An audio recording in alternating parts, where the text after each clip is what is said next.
Gapamasada na sayo pa lang sa buntag. Hangtod gabi ang 53 anyos nga si Hector Asong, residente sa Barangay de Jangas North ning syudad, aron nga sayo maka-income. Gani utso ka tuig na dihang mauna kini ang iyang source of income. Gawa sa naga-sideline sab kini sa pagpamaligya og gulay, kauban ng iyang asawa. Wala kini magdahom nga mahatagan matud siya og award isip responsible driver. Natingala na lang matud kini sa pagsita kaniya sa personay sa Traffic Enforcement Unit kun TEU Gensan aron pagasutaon kung kumpleto ba ang dokumento ni ini sa iyang pagpamasada. Nadakpan niya ko sa Gaisano. Kumpleto man ang license. Kay arang magkayo magpamasada yun. Isa hinay man. Magbalik doble na lang ko magbaligya talong, mag-isda, mga pasayan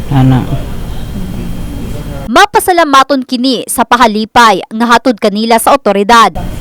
Tama lang kung miyara lang itabang. Ako nagikayo na kalipay nga gitigaan kami scholarship sa akong anak.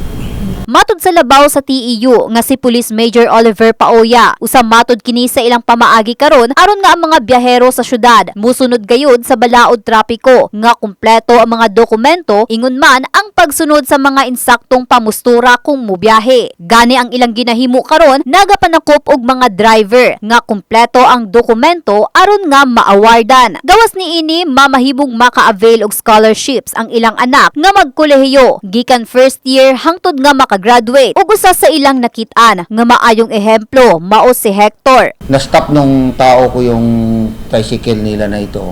Nung tiningnan ko, buslot-buslot yung kanya, yung body niya. And beside yung motor niya, sobrang luma na. Pero si sir naman, gabi na, namamasada pa rin.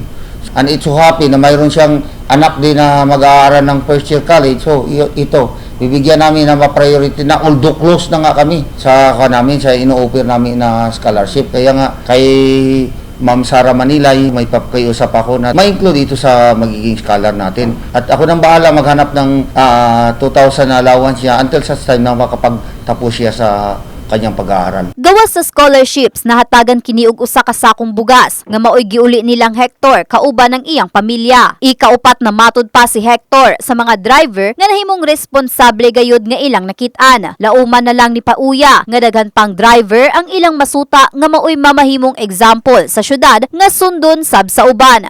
Pag driver ka, kumpleto ka lahat.